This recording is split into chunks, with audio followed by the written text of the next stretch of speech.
រស់សេរីសុធាក្នុងឈុតរ៉ូបរាត្រីដ៏ស្រស់ស្អាតទាក់ទាញកំពុងដើរយឺតឆ្ពោះទៅរថយន្តរបស់នាងដែលចតនៅជ្រុងម្ខាងដែលមានអ្នកគាំទ្រមួយចំនួនសុំថតរូបតាមផ្លូវបន្ទាប់ពីលាអ្នកគាំទ្រអស់នាងក៏ដើរកាត់កន្លែងងងឹតមួយក្បែរជញ្ជាំងរោងគុនដែលជាកន្លែងក្រុមអ្នកចម្រៀងចំណូលថ្មីដែលជាកូនចៅរបស់ថៅកែហេងកំពុងឈរជុំគ្នាជក់បារីពេលឃើញសុធាដើរមកជិតពួកគេក៏ញញឹមចុងមាត់ដាក់គ្នារួចចាប់ផ្ដើមដំឡើងសំឡេងនិយាយដោយចេតនាដើម្បីឲ្យម្ចាស់សាមីខ្លួនបានឮច្បាស់ពេញត្រចៀកអ្នកច្រណែនទី1បញ្ចេញសំឡេងខ្លាំងលាយឡំនឹងការសើចចំអោហាឃើញនាងសុធាទេមើលទៅស្រស់បំព្រងណាស់តែគួរឲ្យអាណិតនាងប្រហែលជាគិតថាខ្លួនឯងល្បីខ្លាំងណាស់ហើយមើលទៅតាមពិតបើមិនតោងឈ្មោះអធិរាជសំឡេងមាសទេកុំសង្ឃឹមថាមានមុខមាត់ដល់កម្រិតនឹងអីសោះអ្នកច្រណែនទី2ធ្វើជាស្រែកឆ្លងបែរមុខទៅរកផ្លូវសុធាដារមែនតាសុធាអីកុំល្ងងពេកនាងឯងគិតថាស៊ីនស៊ីសមុទ្រហៅនាងទៅច្រៀងគូព្រោះគេឲ្យតម្លៃនាងស្មើមុខស្មើមាត់មែនទេខុសស្រឡះហើយគេគ្រាន់តែចង់យកសម្លេងស្រួយស្រណោះរបស់នាងទៅជួយបិទបាំងចំណុចខ្សោយនិងលើកដំកើងបទគេតែប៉ុណ្ណោះពេលបទនឹងល្បីគេបានទាំងលុយបានទាំងឈ្មោះជាអ្នកនិពន្ធអ្នកដឹកនាំឯនាងឯងបានត្រឹមតែជាអ្នកច្រៀងអមអ្នកច្រណែនទី1បន្ថែមល្បោយត្រីហើយគេចាត់ទុកនាងត្រឹមជាកូនអុកសម្រាប់ប្រើប្រាស់ដើម្បីទម្លាក់ផលិតកម្មថៅកែយើងប៉ុណ្ណោះបើថ្ងៃណាមួយមានអ្នកសម្លេងល្អជាងនាងគេច្បាស់ជាទាត់នាងចោលមិនខានមនុស្សល្បីប្រុសសុទ្ធតែអត្តនិយមបែបនឹងហើយសុធាដែលកំពុងដើរកាត់ហាក់ដូចជាត្រូវគេយកមកជួត្រកកចាក់ចំកណ្ដាលបេះដូងជំហៀងជើងរបស់នាងរៀងទាក់បន្តិចប៉ុន្តែនាងខំមាត់ទប់អារម្មណ៍មិនឲ្យស្រក់ទឹកភ្នែកឬងាកទៅតបតឡើយនាងបន្តដើរហួសទៅមុខដោយទុកមុខស្ងប់ស្ងាត់ធ្វើហាក់ដូចជាមិនខ្វល់នឹងសម្លេងខ្យល់បក់ប៉ុន្តែពេលចូលដល់ក្នុងរថយន្តហើយទ្វារបិទជិតភាពស្ងាត់ជ្រុងជ្រុំក៏គ្របដណ្ដប់ពាក្យសម្ដីពឹសពុលទាំងនោះចាប់ផ្ដើមបន្លឺរំពងក្នុងខួរក្បាលរបស់នាងម្ដងហើយម្ដងទៀតប្រៀបដូចជាបន្លាដែលចាក់ជាប់នៅសាច់របស់នាងសុធាផ្អែកក្បាលនឹងកៅអីរថយន្តដកដង្ហើមធំទាំងដើមទ្រូងតាំងណែនរួចសួរខ្លួនឯងតិចតើពាក្យគេនិយាយជាការពិតមែនទេតើបងសមុទ្រពិតជាចាត់ទុកខ្ញុំត្រឹមជាកូនអុកដើម្បីតែភាពល្បីល្បាញរបស់គាត់មែនឬហេតុអ្វីរាល់បកឆ្លៃឆ្លងគាត់តែងតែជាអ្នកសម្រេចចិត្តលើសាច់ភ្លេងនិងទំនុកច្រៀងទាំងអស់តែម្នាក់ឯងថ្វីត្បិតតែនាងជឿជាក់លើទឹកចិត្តរបស់រៀមច្បងរូបនេះយ៉ាងខ្លាំងប៉ុន្តែពាក្យញុះញង់ដ៏មានឥទ្ធិពលបានទម្លាក់បន្ទោសង្ស័យមួយដុំចូលក្នុងបឹងបេះដូងដ៏ថ្លាឆ្វេងរបស់ដៃគូសិល្បៈដ៏អស្ចារ្យមួយគូនេះយ៉ាងស្ងៀមស្ងាត់ព្រឹកព្រលឹមស្រាងនៅក្នុងបន្ទប់ហាត់សមនៃស្ទូឌីយោផ្ទាល់ខ្លួនរបស់សាមុតពន្លឺព្រះអាទិត្យជះចូលតាមចន្លោះហ្វាំងនឿនប៉ាក់លើផ្ទាំងណូតភ្លេងដែលដាក់រាយប៉ាយលើតុក្រុមភ្លេងកំពុងលេងចង្វាក់យឺតកំដរការច្រៀងសាក់លបងរបស់រស់សេរីសុថាប៉ុន្តែបរិយាកាសថ្ងៃនេះហាក់មានសភាពខុសប្លែកពីធម្មតាទោះបីជាសុថានៅតែច្រៀងត្រូវចង្វាក់ល្អក្តីក៏សំឡេងរបស់នាងហាក់ដូចជាបាត់បង់ភាពស្រឡះនិងធម៌ពលរស់ដូចសពមួយដងវាប្រៀបដូចជាសត្វចាបដែលត្រូវគេចាប់ដាក់ទ្រុងមិនហ៊ានបញ្ចេញសំឡេងឲ្យអស់ពីបំពង់កសាមុទ្រដែលកំពុងឈរអោបហ្គីតាក្បែរនោះបានចាប់អារម្មណ៍នឹងភាពខុសប្រក្រតីនេះតាំងពីដើមបទម្លេះលោកលើកដៃជាសញ្ញាប្រាប់ក្រុមភ្លេងឲ្យផាកសិនរួចដើរយឺតសម្ដៅទៅរកដៃគូរបស់លោកសាមុទ្រសម្លឹងមើលមុខសុថាដោយក្តីបារម្ភអូនសុថាថ្ងៃនេះមានរឿងអីក្នុងចិត្តមែនទេសម្លេងអូនថ្ងៃនេះហាក់ដូចជាមានគំនាបមិនរលូមនិងមិនហោះហើរដូចរាល់ដងសោះភ្នែកអូនក៏មើលទៅស្រងូតស្រងាត់បើមានរឿងអីមិនសប្បាយចិត្តប្រាប់បងមកកុំលះទុកក្នុងចិត្តវាធ្វើឲ្យរាំងស្ទាក់ដល់អារម្មណ៍សិល្បៈរបស់យើងសុថាអនមុខចប់បន្តិចម្រាមដៃរបស់នាងទាញជាអាវលេងដោយភាពស្ទះស្ទើរសម្ដីញុះញង់ការពីយប់មិញនៅតែបន្លឺក្នុងខួរក្បាលប៉ុន្តែនាងដឹងថាបើនាងមិនសួរកំណត់ទុកនេះនឹងបំផ្លាញមិត្តភាពនេះមិនខានសុថាដកដង្ហើមធំប្រមូលសេចក្តីក្លាហានរួចងើបមុខសម្លឹងភ្នែកសាមុទ្រត្រង់រួចថាបងសាមុទ្រខ្ញុំសុំសួរត្រង់ចុះតើបងពិតជាចាត់ទុកខ្ញុំត្រឹមតែជាអ្នកកំដរជាកូនអុកដើម្បីទាញប្រជាប្រិយភាព ដើម្បីជួយលើកស្ទួយឲ្យបទចម្រៀងរបស់បងល្បីមែនទេតើខ្ញុំគ្រាន់តែជាឧបករណ៍សម្រាប់ជួយបិទបាំងចំណុចខ្វះខាតរបស់បងដោយដែលគេនិយាយមែនទេគ្រាន់តែឮសំណួរនេះភ្លាមសាមុតមានការភ្ញាក់ផ្អើលយ៉ាងខ្លាំងលោកមិននឹកស្មានថាដៃគូដ៏យល់ចិត្តរបស់លោកអាចមានគំនិតបែបនេះសោះលោកទម្លាក់ក្រដាសភ្លេងនិងហ្គីតាចូលលើតុរួចជៀនជើងមកឈរទល់មុខនាងសម្លឹងមើលចូលជ្រៅទៅក្នុងកែវភ្នែករបស់នាងដោយភាពស្មោះត្រង់និងម៉ត់បំផុតសាមុតកវីក្បាលតិចរួចនិយាយដោយសំឡេងមុតមមតែទន់ភ្យន់អូនស្ដាប់ពាក្យជួយចាំអារម្មណ៍ញុះញង់ពីខាងក្រៅមកមែនទេសថាសូមអូនស្ដាប់បងឲ្យច្បាស់សម្រាប់បងសម្រាប់លោកគ្រូភ្លេងនិងសម្រាប់ប្រជាជនខ្មែរទូទាំងប្រទេសអូនមិនមែនជាកូនអុកឬជាញាស់កំដរឆាកនោះទេអូនគឺជារាជធានីសំឡេងមាសដែលមានតម្លៃបំផុតសាមុតលោកដៃទៅចង្អុលផ្ចាំងណូតភ្លេងនៅលើតុអូនដឹងទេរាល់ពេលដែលបងចាប់ផ្ដើមសរសេរទំនុកច្រៀងបទឆ្លើយឆ្លងបងតែងតែស្រមៃឮសំឡេងស្រួយស្រណោះរបស់អូនហកហើរក្នុងខួរក្បាលបងជានិច្ចបងមិនមែនយកអូនមកបិទបាំងចំណុចខ្សោយទេតែយើងយកចំណុចខ្លាំងរៀងខ្លួនមកបំពេញគ្នាបើគ្មានសំឡេងអូនជួយតបានចូលគ្នានោះទេបទចម្រៀងរបស់បងទោះជាសរសេរល្អកម្រិតណាក៏វាគ្រាន់តែជារាងកាយដែលគ្មានព្រលឹងដែរយើងគឺជាដៃគូសិល្បៈដែលមិនអាចខ្វះគ្នាបាន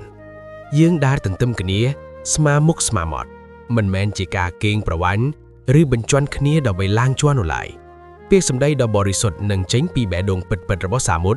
បានប្រៀបដូចជាទឹកភ្លៀងរដូវប្រាំងដែលលាងចម្រែករាល់មន្ទិលសង្ស័យនិងភាពមងសាយខនចិត្តរបស់សុធាអស់គ្មានសល់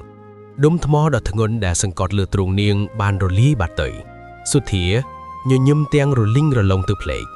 នាងមានអារម្មណ៍ខុសដែលលួចសង្ស័យលើទឹកចិត្តដ៏ប្រពៃរបស់រៀមច្បងខ្ញុំសុំទោសបងសមុទ្រសុំទោសដែលខ្ញុំទុនខ្សោយទៅជឿពាសពើពពុលរបស់គេកាលពីយប់មិញខ្ញុំលែងសង្ស័យទៀតហើយនាងជូតទឹកភ្នែកចេញរួចងាកទៅរកក្រុមភ្លេងដោយស្នាមញញឹមដ៏ស្រស់បំព្រងនិងពោពេញទៅដោយថាមពលជាថ្មីតើបងសមុទ្រលោកគ្រូភ្លេងយើងបន្តហាត់សមបទយើងទៀតលើកនេះខ្ញុំនឹងបញ្ចេញសំឡេងឲ្យអស់ពីពោះឲ្យក៏ក្រៅបន្ទប់នេះតាមដង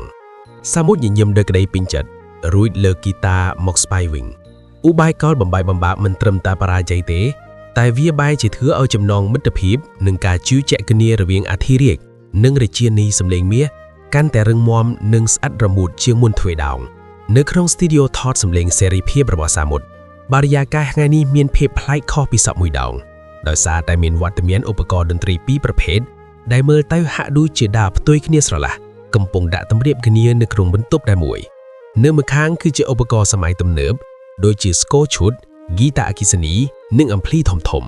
ចំណែកឯនៅម្ខាងគឺជាឧបករណ៍តន្ត្រីប្រពៃណីខ្មែរដែលមានអាយុកាលរាប់រយឆ្នាំដូចជាត្រអ៊ូត្រសាយនិងខ្លុយឬសៃសាមុទ្រកំពុងឈរកាន់ក្រដាសណូតភ្លេងដែលពោពេញទៅដោយស្នាមគូសវា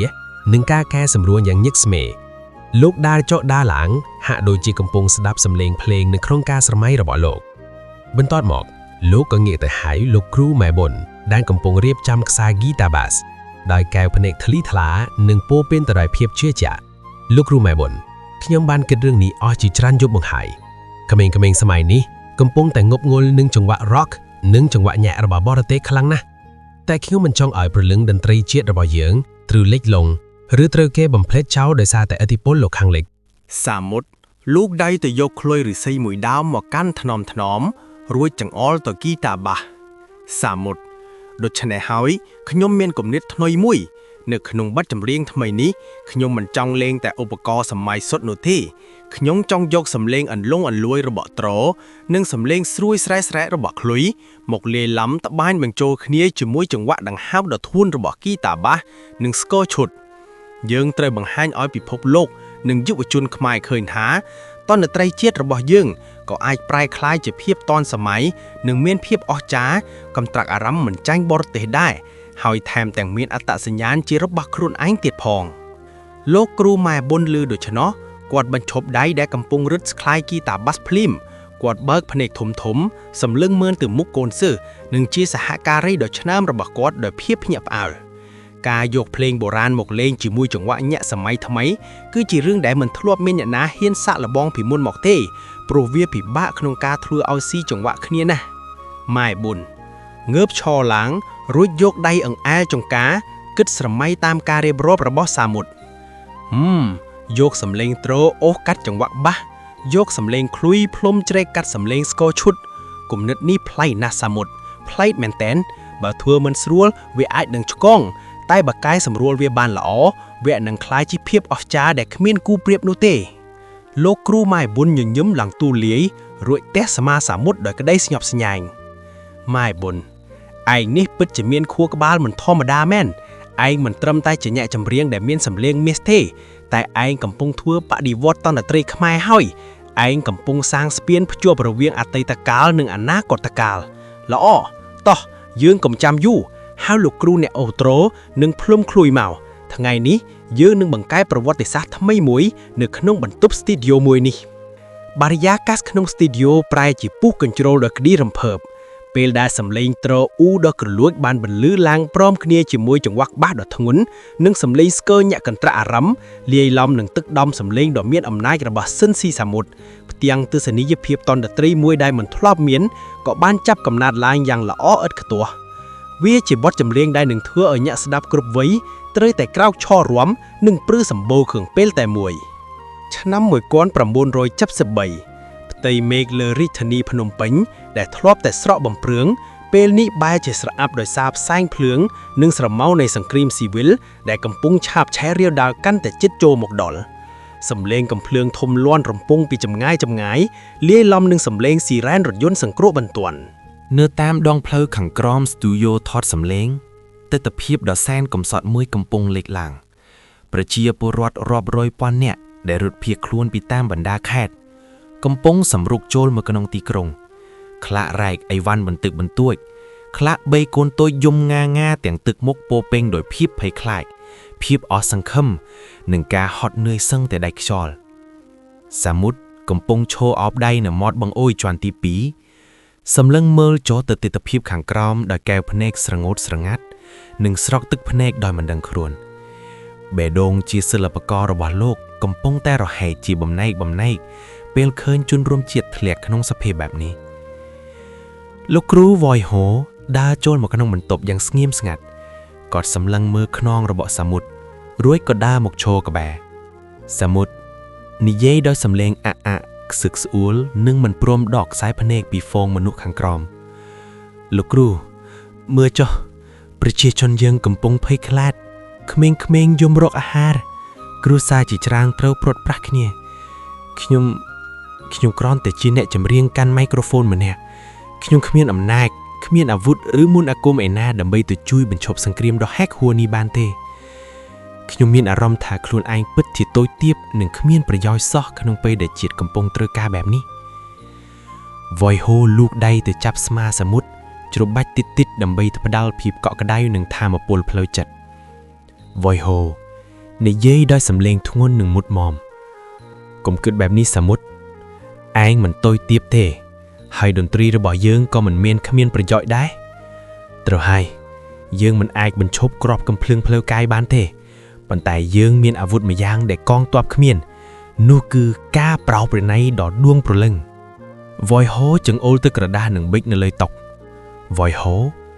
ក្នុងកាលៈទេសៈដ៏ខ្មៅងងឹតនេះតន្ត្រីរបស់យើងមិនមែនត្រឹមតែជារឿងកំដរអារម្មណ៍សម្រាប់រាំលេងសប្បាយដូចចំនួនមុនទៀតទេពេលនេះវាត្រូវតែคล้ายទៅជាឱសថផ្លូវចិត្តដ៏ស័ក្តិសិទ្ធិបំផុតសម្រាប់ជាតិយើងទាំងមូលទាហានដែលកំពុងប្រយុទ្ធនៅសមរភូមិត្រូវការសម្លេងឯងដើម្បីលួងលោមការនឹករលឹកដល់ស្រុកកំណើតនិងម្ដាយចាស់អ្នកភៀសខ្លួនដែលបាត់បង់ផ្ទះសម្បែងក៏ត្រូវការសម្លេងឯងដើម្បីបំភ្លឺក្តីសង្ឃឹមឲ្យពួកគេតស៊ូរស់ទៅមុខទៀតសាមុតងាកមកសម្លឹងមើលមុខលោកគ្រូវ៉យហូពន្លឺនៃក្តីសង្ឃឹមនិងការតាំងចិត្តដ៏មុតស្រួចមួយបានឆេះឡើងវិញនៅក្នុងកែវភ្នែករបស់អធិរាជសម្លេងមាសលោកយកដៃជូតទឹកភ្នែកចេញវ៉យហូសរសេរបទដែលលួងលោមពួកគេទៅសាមុតច្រៀងរៀបរាប់ពីការឈឺចាប់របស់ពួកគេជំនួសទឹកភ្នែករបស់ពួកគេឲ្យពួកគេដឹងថាទោះបីជាមានរឿងអ្វីកើតឡើងក៏សម្លេងរបស់ឯងនៅតែនៅក្បែរត្រកកងបីបាច់បេះដូងពួកគេជានិច្ចសាមុតងក់ក្បាលយ៉ាងរឹងមាំខ្ញុំយល់ហើយលោកគ្រូខ្ញុំនឹងប្រែក្លាយស្ទូឌីយោមួយនេះឲ្យទៅជាមន្ទីរពេទ្យផ្លូវចិត្តសម្រាប់ជនរួមជាតិយើងខ្ញុំនឹងសរសេរវាចេញពីឈាមនិងទឹកភ្នែក សមុទ្រได้ត្រឡប់ទៅតុធ្វើការវិញចាប់កាន់បិទយ៉ាងណែនរួចផ្ដើមសរសេរទំនុកច្រៀងដែលពោពេញដោយអត្ថន័យស្នេហាជាតិការនឹករលឹកនិងការលួងលោមបទចម្រៀងនៃយង្កក់សម័យសង្គ្រាមនេះនឹងមិនត្រឹមតែល្បីល្បាញទេតែវានឹងចាក់ឫសយ៉ាងជ្រៅជួយទ្រទ្រង់វិញ្ញាណក្ខន្ធប្រជាជាតិខ្មែរទាំងមូលក្នុងគ្រាដ៏សែនលំបាកបំផុតវេលាប្រលប់នាពហុកីឡដ្ឋានជាតិអូឡ িম্প ិកដ៏ធំសម្បើមនាកណ្ដាលរាជធានីភ្នំពេញទីនេះមិនមែនជាការប្រកួតកីឡាទេប៉ុន្តែវាគឺជាការប្រគំតន្ត្រីសប្បុរសធម៌ដ៏ធំបំផុតមួយក្នុងប្រវត្តិសាស្ត្រដែលរៀបចំឡើងដើម្បីប្រមូលមូលនិធិជួយដល់ជនភៀសខ្លួននិងធ្វើឲ្យកងទ័ពមានកម្លាំងចិត្តនៅលើអតិញ្ច័នជុំវិញកីឡាដ្ឋានមនុស្សម្នារាប់ម៉ឺននាក់បានមកអង្គុយត្រៀបត្រាឡើងណែនតាន់តាប់សឹងតែរកកន្លែងឈរគ្មានក្នុងចំណោមនោះមានទាំងកុមារចាស់ជរាកងទ័ពដែលទើបត្រឡប់ពីសមរភូមិនិងប្រជាពលរដ្ឋដែលភៀសខ្លួនមកពីតាមបណ្ដាខេត្តទឹកមុខរបស់ពួកគេភាគច្រើនបង្កប់ទៅដោយភាពហត់នឿយនិងភាពភ័យខ្លាចចំពោះសង្គ្រាមប៉ុន្តែក្នុងពេលជាមួយគ្នានេះកែវម្នេងរាប់ម៉ឺនគូក៏កំពុងសម្លឹងចំពោះទៅកាន់ឆាកកណ្ដាលទីលានដោយក្តីសង្ឃឹមយ៉ាងមុតមមបំផុតពន្លឺភ្លើងហ្វាពណ៌សរាប់សិបគ្រាប់បានចេះបញ្ចាំងកាត់ភាពងងឹតផដោតចំទៅលើបរិសម្នាក់ដែលកំពុងឈានជើងដើរចេញពីក្រោយឆាកគ្រាន់តែឃើញរូបរាងសង្ហាក្នុងអាវធំពណ៌ស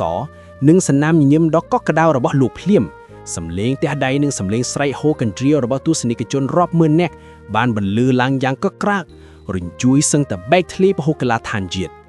វាជាសំឡេងនៃការស្វាគមន៍ដែលលាយឡំនឹងសេចក្តីស្រែកឃ្លាននិងសេចក្តីសុខផ្លូវចិត្តសមុទ្រដែលមកដល់កណ្ដាលឆាកលោកមិនទាន់ឲ្យក្រុមភ្លេងចាប់ផ្ដើមលេងភ្លាមទេលោកឈរកាន់មីក្រូហ្វូនដោយដៃទាំងពីរសម្លឹងមើលទៅហ្វូងមនុស្សដ៏ធំធេងដែលកំពុងហុំព័ទ្ធលោកពីគ្រប់ទិសទីកែវម្នេងរបស់លោករលៀងរលោងដោយក្តីរំភើបនិងក្តីអាណិតអាសរដល់ជនរួមជាតិលោកលើកដៃមកខាងឡើងជាសញ្ញាឲ្យទស្សនិកជនស្ងាត់បន្តិចរួចដកដង្ហើមវែងសមុទ្រនិយាយដោយសំឡេងធ្ងន់ក្រអួននិងពោពេញតយថាមពលលាន់រំពឹងពេញផ្ទៃកីឡាដ្ឋានបងប្អូនជនរួមជាតិជាទីគោរពស្រឡាញ់ខ្ញុំដឹងថាពេលវេលានេះប្រទេសជាតិយើងកំពុងជួបប្រទះនូវរលកនៃសេចក្តីទុក្ខសោកដ៏ធំធេងបងប្អូនខ្លះទ្រឹឃ្លាតឆ្ងាយពីផ្ទះសម្បែងឃ្លាតឆ្ងាយពីគ្រួសារនិងបងប្អូនទាហានជាច្រើនកំពុងលះបង់សាច់ស្រស់ឈាមស្រស់នៅសមរភូមិប៉ុន្តែទោះបីជាយើងជួបការលំបាកយ៉ាងណាទោះបីជាផ្ទៃមេឃងងឹតយ៉ាងណាសូមបងប្អូនកុំបាត់បង់ក្តីសង្ឃឹមឲ្យសោះដរាបណាយើងនៅមានដង្ហើមដរាបណាយើងនៅចេះស្រឡាញ់គ្នាក្តីសង្ឃឹមនៅតែមានជានិច្ចយប់នេះខ្ញុំមិនមានអ្វីក្រៅពីដួងចិត្តនិងបំពង់កមួយនេះទេបទចម្រៀងបន្តនេះខ្ញុំសូមច្រៀងចេញពីបេះដូងជូនបងប្អូនទាំងអស់គ្នាដើម្បីទុកជាកម្លាំងចិត្តនិងជាឱសថព្យាបាលភាពនឿយហត់ទាំងឡាយគ្រាន់តែលោកនិយាយចប់សំឡេងភ្លេងដ៏កំសត់អន្លង់អន្លូចតែបង្កប់នូវស្មារតីតស៊ូដែលរៀបរៀងដោយលោកគ្រូម៉ែប៊ុនក៏ចាប់ផ្ដើមបន្លឺឡើងសំឡេងមាសរបស់សមុទ្រពុជ្រែកភាពងងឹតនៃរាត្រីនោះវាពីរោះរំដំជ្រាលជ្រៅនិងចាក់ដោតចូលទៅដល់ក្រអៅបេះដូងរបស់អ្នកស្ដាប់គ្រប់គ្នារាល់ឃ្លាចម្រៀងប្រៀបដូចជាដៃដ៏ទន់ភ្លន់ដែលកំពុងជូតទឹកភ្នែកនិងអង្ហើលខ្នងលួងលោមពួកគេនៅតាមកៅអីទស្សនិកជនទាហានខ្លះបានទម្លាក់ក្បាលចុះយំសឹកសួលប្រក់នឹកស្រុកអ្នកម្ដាយចំណាស់ខ្លះញញឹមតាំងទឹកភ្នែកនិងក្មេងៗតូចឈប់យំហើយងាកមកស្ដាប់សំឡេងដ៏តាក់ទាញនេះក្នុងរយៈពេលប៉ុន្មាននាទីនៃបទចម្រៀងនេះមនុស្សរាប់ម៉ឺននាក់ហាក់ដូចជាបានភ្លេចនៅទុក្ខកង្វល់សំឡេងកំភ្លើងនិងសេចក្តីភ័យខ្លាចទាំងស្រុងពួកគេរស់នៅក្នុងពិភពតន្ត្រីដ៏សុខសាន្តមួយដែលបង្កើតឡើងដោយបុរសម្នាក់ឈ្មោះស៊ិនស៊ីសមុទ្រកម្លាំងចិត្តដែលកើតចេញពីសិល្បៈពិតប្រាកដពិតជាមានអំណាចមហិមាបែបនេះឯងនៅផ្នែកខាងក្រោយឆាកនៃពហុកីឡដ្ឋានជាតិអូឡ িম্প ិកបន្ទាប់ពីកម្មវិធីប្រគំតន្ត្រីសប្បុរសធម៌ដ៏កក្រែកបានបញ្ចប់ទោះបីជាកម្មវិធីចប់ទៅហើយក្តីក៏សំឡេងទះដៃនិងសំឡេងស្រែកហាយឈ្មោះស៊ិនស៊ីសមុទ្រនៅតែបន្លឺឡើងកង់រំពាក់ពីខាងក្រៅមិនទាន់ស្ងប់ស្ងាត់នៅឡើយសមុទ្រដែលចុះពីលើកំចិន្តាឆាកយឺតអាវធុំពណ៌សរបស់លោកទៅទឹកជោកដោយញើកលោកហត់នឿយខ្លាំងណាស់តែបេះដូងពោពេញទៅដោយសេចក្តីសុខដែលបានជួយសម្រាលទុក្ខជនរួមជាតិលោកទទួលកំសែងពូកោមកពីជំនួយការមកជូតមុខបណ្ដាដែលឆ្ពោះទៅកាន់បន្ទប់សម្រាប់បណ្ដារំពេះនោះកាត់តាមពន្លឺភ្លើងព្រិចនិងភាពអ៊ូអររបស់ក្រុមការងារក្រោយឆាកកែវភ្នែករបស់សមុទ្រស្រាប់តែប្រទះឃើញបរិសចំណាស់ម្នាក់ បរោះនោះស្លៀកខោសាច់ក្រណាត់ពណ៌តោនចាស់ពាក់អាវសមីសាមញ្ញនិងមានរោមក្រមាជុំវិញកគាត់ឈរអោបមួកស្លឹកចាស់មួយកំពុងញញឹមសម្លឹងមកកាន់សមុទ្រទាំងទឹកភ្នែករលីងរលោមនោះគឺពុកទោះបីជាសក់របស់គាត់ស្កេវព្រិលនិងផ្ទៃមុខមានស្នាមជ្រីវជ្រួញជាងមុនឆ្ងាយណាស់ទៅហើយក៏ដោយក៏សមុទ្រនៅតែស្គាល់ច្បាស់ជាងអ្វីៗទាំងអស់ពុក